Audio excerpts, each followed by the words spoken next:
रात को जब मैं अपनी पत्नी के कपड़े धो रहा था तभी उसकी ड्रेस पर जला हुआ सिगरेट मार्क दिखा। पहले मन हुआ सीधे पूछ लूं, लेकिन बिना सबूत बात करना बेकार था, इसलिए मैंने बाहर शहर जाने का बहाना बना दिया। सिर्फ कुछ मिनटों में पत्नी ने मेरा टूथब्रश, रेजर और बाकी सामान तक पैक कर दिया। उसकी जल्दी देखकर साफ लग रहा था कि वो चाहती थी मैं जल्दी घर से निकल जाऊं। मैं चुपचाप बैग उठाकर बाहर निकल गया। जाते जाते उसने कहा, काम कितना भी हो खाना टाइम पर खा लेना, घर की टेंशन मत लेना, मैं हूं ना। रे उसकी बात सुनकर एक पल के लिए लगा शायद मैं ही बेवजह उस पर शक कर रहा हूँ, लेकिन जैसे ही मैं बाहर निकला उसने तुरंत किसी को फोन लगा दिया। वो हंसते हुए बोली, मेरा बेवकूफ पति फिर बाहर चला गया। मैं तभी दूसरी तरफ से एक आदमी की आवाज आई, मैं कल तुमसे मिलने आता हूँ। पत्नी ने तुरंत कहा, नहीं कल नहीं, मैं आज ही मिलना चाहती हूँ, इंतजार नहीं हो रहा। तो ये सुनते ही मेरे अंदर आग लग गई। मैं बाहर दिन रात मेहनत करके पैसे कमाता रहा और वो मेरे पीछे मुझे धोखा दे रही थी। मैंने किसी तरह अपना गुस्सा दबाया और वहीं तय कर लिया कि अब इन दोनों को इसकी कीमत चुकानी पड़ेगी। मैं धीरे से दरवाजे के पास खड़ा उनकी बातें सुनता रहा। पत्नी की हर बात मेरे चेहरे पर जलते लोहे जैसी लग रही थी। मैं रोज क्लाइंट्स के पीछे भागता था, देर रात तक डील्स क्लोज करता था, जो भी कमाता सब पत्नी को दे देता। उसने कभी किसी चीज की मांग की तो मैंने अपनी जरूरतें काट कर भी पूरी की, लेकिन बदले में उसने मुझे यही दिया। एक पल के लिए मन हुआ दरवाजा तोड़कर अंदर घुस जाऊं, लेकिन अगले ही सेकंड मैंने खुद को रोक लिया। अगर अभी अंदर गया तो ज्यादा से ज्यादा लड़ाई होगी, डिवोर्स होगा और बात खत्म। नहीं, ये इतना आसान नहीं होना चाहिए। मैंने गहरी सांस ली और धीरे धीरे नीचे उतर गया। नीचे जाकर सामने वाली दुकान में बैठ गया। एक ठंडी कोक खरीदी और एक ही सांस में आधी खत्म कर दी। शॉपकीपर ने पूछा, क्या हुआ भाई, किसी का इंतजार कर रहे हो? मैं हल्का सा मुस्कुराया, हाँ बस एक आदमी का। ये करीब 20 मिनट बाद अपार्टमेंट का गेट खुला और मेरी पत्नी बाहर निकली। उसे देखते ही मेरी आंखें लाल हो गईं। उसने वही सिल्क ड्रेस पहनी थी जो मैंने पिछले महीने गिफ्ट की थी। पैरों में वो हाई हील्स थीं जो मैंने उसके बर्थडे पर दी थी। कुछ सेकंड्स बाद एक सफेद वोल्क्सवैगन उसके सामने आकर रुकी और वो तुरंत उसमें बैठकर निकल गई। मैंने तुरंत सिगरेटें फेंकी, पैसे दिए और बाहर भागा। सड़क पर आते ही मैंने एक टैक्सी रोकी। मैं जल्दी से अंदर बैठा और ड्राइवर से कहा, भैया सामने वाली व्हाइट कार का पीछा करो, लेकिन थोड़ा डिस्टेंस बनाकर। तब मेरी आवाज गुस्से से कांप रही थी। ड्राइवर शायद सब समझ गया था। वो बोला, टेंशन मत ले भाई, 20 साल से गाड़ी चला रहा हूँ, ऐसे पीछा करना अच्छे से आता है। सच में वो बहुत स्मूथली कार फॉलो कर रहा था। रास्ते भर वो मुझे सलाह देता रहा, वहाँ पहुंचकर सीधा लड़ाई मत करना, जरूरत पड़े तो पुलिस बुला लेना। मैं अंदर ही अंदर कड़वी हंसी हंस पड़ा। काश मामला सिर्फ कर्ज का होता। करीब 20 मिनट बाद वो कार शहर के सबसे महंगे अपार्टमेंट एरिया के बाहर जाकर रुकी। मैं उस जगह को अच्छे से जानता था। वहाँ घर खरीदना मेरे बस की बात नहीं थी। पत्नी आराम से उतरी और सीधे अंदर चली गई। जाते वक्त उसने गेट पर खड़े गार्ड को देखकर स्माइल भी किया। उसे देखकर साफ लग रहा था वो यहाँ पहली बार नहीं आई थी। ये सुनते ही मेरे अंदर फिर से गुस्सा भड़क गया। मतलब साफ था, इन दोनों का चक्कर नया नहीं था, काफी समय से सब चल रहा था। मैंने टैक्सी वाले भैया से कहा, थोड़ी देर यहीं वेट करना। नहीं, फिर मैं नीचे उतरकर सीधे सिक्योरिटी गार्ड के पास गया। मैंने उसे एक सिगरेट दी और मुस्कुराकर पूछा, भैया अभी जो लड़की अंदर गई है वो किस बिल्डिंग में गई? गार्ड तुरंत सतर्क हो गया। उसने सिगरेटें भी नहीं ली और ठंडे टोन में बोला, सॉरी सर, रेजिडेंट्स की इन्फॉर्मेशन नहीं दे सकते। लेकिन मैं पहले से तैयार था। मैंने चुपचाप 100 रुपए का नोट उसकी तरफ बढ़ाया और धीरे से कहा, भैया हेल्प कर दो, वो मेरी बहन है, उसके हस्बैंड का कहीं अफेयर चल रहा है, वो पकड़ने आई है, इसलिए मैं पीछे पीछे आया हूँ। बस इतना बता दो किस फ्लैट में गई है, कहीं कोई प्रॉब्लम ना हो जाए। गार्ड ने पैसे हाथ में लिए, फिर मेरी तरफ देखा। इस बार उसके चेहरे पर थोड़ा सिंपैथी वाला एक्सप्रेशन था। वो थोड़ा पास आया और धीरे से बोला, 12 नंबर बिल्डिंग, 8 सेंटायर क्या फ्लैट। ओनर का नाम जांग हाओ है। वो लड़की यहाँ अक्सर आती है, हम लोग पहचानते हैं उसे। वो ये नाम सुनते ही मेरा दिल धक से रह गया। जांग हाओ, मैं उसे जानता था। वो मेरी पत्नी की पुरानी कंपनी में सीनियर था। पत्नी कई बार उसका नाम ले चुकी थी। हमेशा कहती थी, हमारे जांग सर बहुत अच्छे हैं, मेरा बहुत ध्यान रखते हैं। और मैं बेवकूफ उसकी बातें सुनकर कहता था, अच्छा है, कभी मौका मिले तो उन्हें डिनर पर बुलाना। अब समझ आया, मैं खुद ही अपने घर में मुसीबत लेकर आया था। मैंने गार्ड को थैंक्स कहा और वापस टैक्सी में आकर बैठ गया। ड्राइवर ने पूछा, मिल गया पता? मैंने धीरे से कहा, हाँ। फिर उससे बोला, भैया अब मुझे रेलवे स्टेशन के पास वाले हिल्टन होटल ले चलो। मतलब वो थोड़ा हैरान हुआ, ऊपर नहीं जाओगे? शिव मैं हल्का सा मुस्कुराया, लेकिन अंदर से पूरा जल रहा था। नहीं अभी नहीं, असली खेल तो अब शुरू होगा। वो शायद मेरी बात सुनकर उसे भी लगा कि मामला बहुत गहरा है। उसने बिना कुछ बोले गाड़ी आगे बढ़ा दी। होटल पहुंचकर मैंने एक रूम लिया, बैग फेंका और सीधे बेड पर गिर गया। दिमाग में बार बार वही बातें घूम रही थी, पत्नी की आवाज, उसकी हंसी और वो आदमी। गुस्से से पूरा शरीर कांप रहा था। मैं और लिन वांकिन कॉलेज टाइम से साथ थे। 3 साल रिलेशनशिप चला और फिर 3 साल शादी, पूरे 6 साल। मेरी फैमिली कोई अमीर नहीं थी, गांव से आया था, ना कोई सपोर्ट ना कोई बैकग्राउंड। शुरू में हम दोनों छोटे से रेंटेड रूम में रहते थे। गर्मियों में एसी तक नहीं था। रात भर गर्मी में वो सो नहीं पाती थी तो मैं हाथ से उसे हवा करता रहता था। तब वो मुझसे कहती थी, चेनफेंग मुझे पैसे नहीं चाहिए, बस तुम साथ रहना, हम दोनों मिलकर मेहनत करेंगे, सब हासिल कर लेंगे। और मैंने उसकी बात पर यकीन कर लिया। मैं दिन रात मेहनत करता रहा, एक छोटे सेल्समैन से रीजनल मैनेजर बन गया। सैलरी सैलरी 3,000 से बढ़कर 30,000 हो गई। कई बार कमीशन अलग से लाखों में आता था, लेकिन मैंने कभी खुद पर खर्च नहीं किया। सारे कार्ड्स पत्नी को दे दिए। अपने लिए सिर्फ 500 रुपए रखता था, वो भी सिगरेट के लिए। उसे जो चाहिए होता मैं बिना सोचे खरीद देता।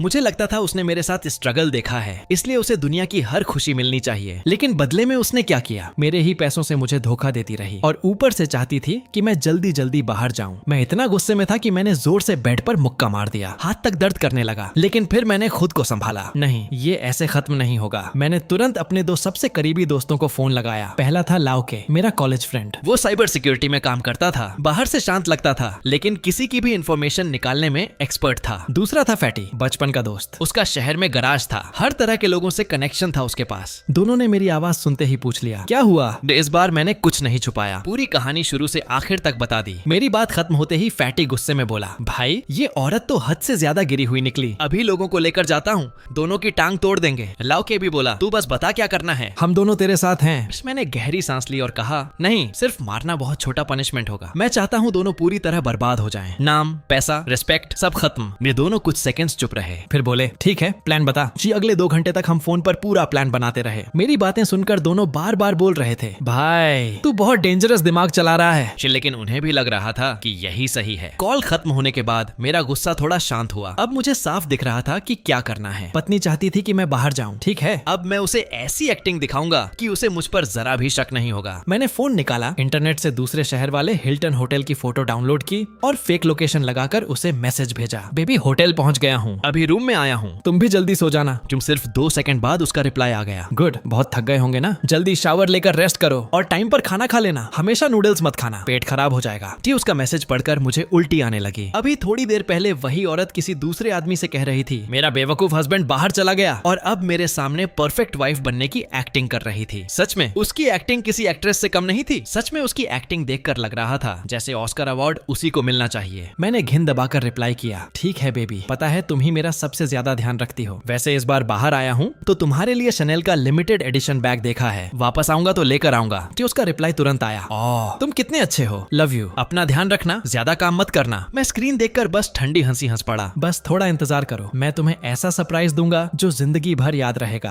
अगले 2 दिन तक मैं लगातार उसे मैसेजेस भेजता रहा, fake photos, fake location, clients के साथ मीटिंग की पिक्चर्स, कंस्ट्रक्शन साइट की फोटोज, सब इंटरनेट से उठाकर भेज रहा था। पूरा परफेक्ट सेटअप था। उधर वो रोज मुझसे प्यार भरी बातें करती और दूसरी तरफ जांग हाओ के साथ घूमती रहती, लेकिन अब उसकी हर हरकत मेरी नजर में थी। दूसरी रात मैं चुपचाप वापस घर गया। घर की एक एक्स्ट्रा की मैंने पहले से बिल्डिंग के फायर बॉक्स में छुपा रखी थी। पत्नी को उसके बारे में कभी पता नहीं था। रात करीब 10 बजे वो जांग हाओ के साथ बाहर गई हुई थी। उसी मौके का फायदा उठाकर मैं घर के अंदर घुस गया। घर बिल्कुल वैसा ही था जैसा मैं छोड़कर गया था, लेकिन इस बार सेंटर टेबल पर 2 वाइन ग्लासेस रखे थे और साथ में एक एस्ट्रे। उसमें पड़े सिगरेट एडबर्ट्स मेरे नहीं थे। उसे देखकर मेरे अंदर फिर से आग लग गई। ये मेरा घर था। इस घर की डाउन पेमेंट मेरे माँ बाप की जिंदगी भर की बचत और मेरी मेहनत के पैसों से हुई थी। हर महीने EMI में भरता था और अब कोई दूसरा आदमी मेरे सोफा पर बैठकर मेरी वाइन पी रहा था, मेरी पत्नी के साथ। मैंने गुस्सा दबाया और बैग से छोटे छोटे हिडन कैमरास निकाले, इतने छोटे कि ध्यान से देखे बिना कोई पकड़ ही नहीं सकता था। मैंने जल्दी जल्दी कैमरास लगा दिए, एक टीवी वॉल के पीछे, एक बेडरूम के साइड टेबल पर और एक स्टडी रूम की शेल्फ में। सारे एंगल्स बेड और सोफा की तरफ थे। आवाज और वीडियो दोनों साफ रिकॉर्ड होने वाले थे। काम खत्म करने के बाद मैंने घर की हर चीज वापस पहले जैसी कर दी, यहाँ तक कि फर्श पर पड़ा बाल भी नहीं छेड़ा ताकि पत्नी को जरा भी शक ना हो। जाते वक्त मेरी नजर हमारे बेड पर गई। वही पिंक बेडशीट पड़ी थी जो मैंने पिछले साल एनिवर्सरी पर उसे गिफ्ट की थी। तब उसने कहा था कि उसे ये बहुत पसंद है। मैं बस ठंडी हंसी हंसा और चुपचाप दरवाजा बंद करके निकल गया। होटल पहुंचते ही मैंने फोन से कैमरास कनेक्ट किए। सारी फुटेज साफ दिखाई दे रही थी। करीब रात के 12 बजे पत्नी और जांग हाओ वापस आए। मैं होटल में बैठा स्क्रीन देख रहा था, एक के बाद एक सिगरेट पी रहा था। अब गुस्सा इतना बढ़ चुका था कि मैं अंदर से बिल्कुल शांत हो गया था। मैं हर सबूत कलेक्ट करना चाहता था ताकि सही वक्त पर दोनों को खत्म कर सकूं।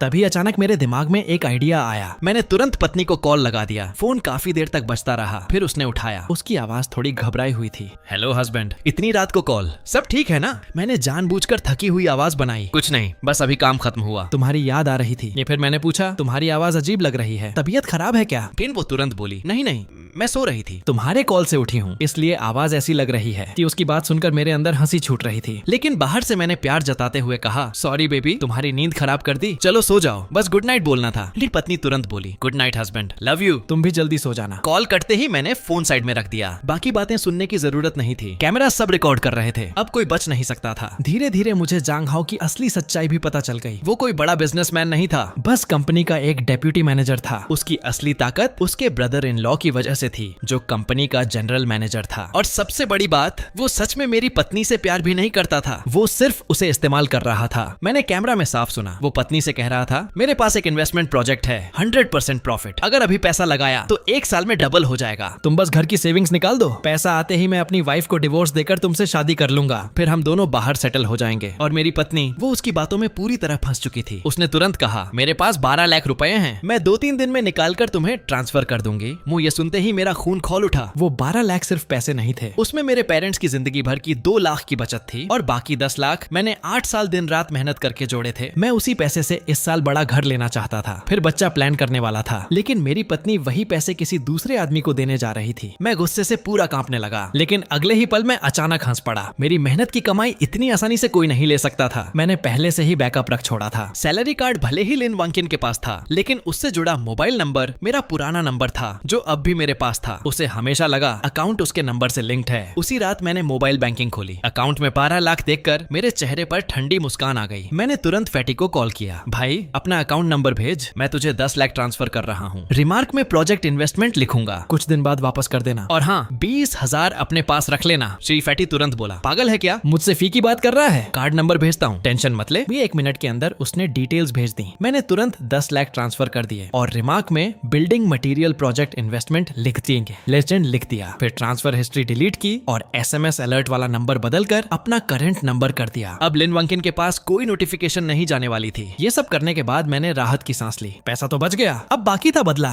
फिर मैंने लाओ के को फोन लगाया। जो जानकारी निकालने को कहा था उसका क्या हुआ? लाओ के हंसते हुए बोला, भाई ये जांग हाओ तो पूरा फ्रॉड निकला। कंपनी में अपने ब्रदर इन लॉ के नाम पर जी रहा है, सप्लायर से मिलकर कमीशन खा रहा है, करीब 80 लाख अंदर कर चुका है, ऊपर से कंपनी का 2 करोड़ से ज्यादा मटेरियल भी घुमा चुका है। और सुन, उसका अफेयर उसकी बहन के हस्बैंड की सेक्रेटरी के साथ भी चल रहा है, पूरे 1 साल से। ये सुनते ही मैं हंस पड़ा। मतलब भगवान भी अब मेरी साइड है। अगर ये बात उसके ब्रदर इन लॉ जाओ जंजुन को पता चल गई तो वो जांग हाओ को जिंदा नहीं छोड़ेगा। मैंने तुरंत लौके से कहा, सारे प्रूफ्स अरेंज कर। कॉल कटने के 2 मिनट बाद ही उसने पूरा डॉक्यूमेंट भेज दिया। मैंने फाइल खोली और अंदर जांग हाओ की पूरी काली सच्चाई भरी पड़ी थी। इतने सॉलिड प्रूफ्स थे कि अगर पुलिस तक पहुंच जाएं तो उसे कई साल जेल हो सकती थी। मैं स्क्रीन देखकर मुस्कुराया। जांग हाओ, लिन वांचिन, अब तुम्हारा गेम खत्म। इसके बाद मैंने जानबूझकर पत्नी को मैसेज किया, बेबी यहाँ प्रोजेक्ट में प्रॉब्लम आ गई है, शायद मुझे जल्दी वापस आना पड़े, शायद परसों तक घर पहुंच जाऊं। मैसेज भेजने के 2 सेकंड बाद ही उसका फोन आ गया। उसकी आवाज में घबराहट साफ थी। क्या हुआ हस्बैंड, प्रोजेक्ट में क्या प्रॉब्लम हो गई, सीरियस है क्या? जी मैं अंदर ही अंदर हंस पड़ा। उसे प्रोजेक्ट की नहीं, मेरे वापस आने की टेंशन थी। लेकिन बाहर से मैंने थकी हुई आवाज बनाई, कुछ नहीं, क्लाइंट ने अचानक कॉन्ट्रैक्ट बदल दिया, अब यहाँ रुकने का फायदा नहीं है। ये सुनते ही वो जल्दी से बोली, अरे नहीं, अभी वापस मत आओ ना, थोड़ा वेट कर लो, क्या पता क्लाइंट मान जाए। वैसे भी तुम इतनी मुश्किल से बाहर गए हो, थोड़ा आराम भी कर लो। मैं समझ गया वो क्या चाहती है। फिर भी मैंने एक्टिंग जारी रखी, लेकिन बेबी तुम्हारी याद आ रही है, जल्दी वापस आना चाहता हूँ। वो तुरंत बोली, मुझे भी तुम्हारी याद आ रही है, लेकिन काम ज्यादा जरूरी है ना, तुम वहीं रहो, प्रोजेक्ट सेटल करो, घर की टेंशन मत लो, मैं हूं ना। उसकी बात सुनकर मेरी हंसी छूट रही थी। मैंने समहाउ खुद को कंट्रोल किया और बोला, ठीक है, अगर मेरी वाइफ कह रही है तो कुछ दिन और रुक जाता हूँ, फिर तुम्हारे लिए और बड़ा बैग लेकर आऊंगा। वो तुरंत खुश होकर बोली, love you husband, you are the best. Call कटते ही मैंने कैमरा खोला। उसी वक्त लिन वांकिन ने जांग हाओ को फोन लगाया। वो खुश होकर कह रही थी, सब ठीक है, मैंने उसे मना लिया, वो वापस नहीं आ रहा, आज रात तुम आ जाना। दूसरी तरफ से जांग हाओ हंसते हुए बोला, आऊंगा क्यों नहीं, आज पूरी रात तुम्हारे साथ रहूंगा। मैं स्क्रीन देखकर बस ठंडी हंसी हंस पड़ा। ठीक है, तुम दोनों मिलना चाहते हो ना, अब मैं तुम्हें ऐसा मिलवाऊंगा कि जिंदगी भर याद रहेगा। मैंने कैलेंडर देखा, टाइम आ चुका था, अब जाल खींचने का वक्त था। मैंने तुरंत जाओ जंजुन को एक एनोनिमस ईमेल भेजी। उसमें जांग हाओ के सारे करप्शन प्रूफ्स, रिश्वत के रिकॉर्ड्स, सेक्रेटरी के साथ चैट्स और होटल रिकॉर्ड्स तक अटैच थे। आखिर में मैंने लिखा, मिस्टर जाओ, आपका प्यारा साला सिर्फ आपकी कंपनी नहीं खा रहा, वो आपकी औरत के साथ भी सो रहा है। अगर सच देखना है तो आज रात 8 बजे फैंडू गार्डन अपार्टमेंट पहुंच जाइए। मेल भेजने के बाद मैंने उसके प्राइवेट नंबर पर भी एनोनिमस मैसेज कर दिया। सब सेट हो चुका था। मैंने टाइम देखा, शाम के 3 बज रहे थे। असली खेल अब शुरू होने वाला था। मैं होटल छोड़कर सीधे फैटी के गैराज पहुंचा। वहाँ फैटी और लाओ के दोनों पहले से बैठे थे। उन्होंने मेरी तरफ देखा और पूछा, सब रेडी? मैंने धीरे से सिर हिलाया, हाँ, आज रात असली तमाशा शुरू होगा। फैटी बोला, मैं 2 बंदे और लेकर आया हूँ, दोनों बाहर रेडी हैं, आज इन दोनों की इज्जत जमीन में मिला देंगे। लाओ के भी बोला, मेरी तरफ से भी सब रेडी है, सारे वीडियो प्रूफ 3 जगह बैकअप कर दिए हैं, एक कॉपी तेरे पास रहेगी, एक कोर्ट के लिए और एक मेरे पास, अब कुछ डिलीट नहीं होगा। मैंने दोनों के कंधे पर हाथ रखा। थैंक्स भाई। फैटी तुरंत हंस पड़ा, अब इमोशनल मत हो, चल टाइम हो गया है। फिर हम तीनों फैटी की कार में बैठे और सीधे मेरे अपार्टमेंट पहुंचे। हमने कार बेसमेंट में ऐसी जगह पार्क की जहाँ से साफ दिख रहा था कौन लिफ्ट में जा रहा है और कौन नीचे आ रहा है। करीब शाम 7:30 बजे जंग हाओ आया। वो मर्सिडीज से उतरा, हाथ में फूलों का बुके और एक गिफ्ट बॉक्स था। गुनगुनाते हुए लिफ्ट में गया और सीधे 10th फ्लोर का बटन दबा दिया, वही फ्लोर जहाँ मेरा घर था। उसे देखकर मेरे चेहरे पर ठंडी हंसी आ गई। साला पूरा रोमांटिक हीरो बन रहा है। करीब 20 मिनट बाद बेसमेंट में एक काली ऑडी आकर रुकी। कार से 4 लोग उतरे। बीच में जाओ जंजुन था। उसके चेहरे पर साफ गुस्सा दिख रहा था। पीछे 3 बॉडीगार्ड्स जैसे आदमी खड़े थे। सबके कपड़े काले थे और देखकर लग रहा था लड़ाई झगड़े में एक्सपर्ट हैं। उन्हें देखते ही मैं अंदर से मुस्कुराया। असली खिलाड़ी आ गया। जाओ जंजुन सीधे लिफ्ट में घुसा और 10th फ्लोर का बटन दबा दिया। हम तीनों भी तुरंत दूसरी लिफ्ट से ऊपर पहुंचे। जैसे ही लिफ्ट का डोर खुला, बाहर से जोर जोर से दरवाजा पीटने की आवाज आने लगी। जाओ जंजुन चिल्ला रहा था।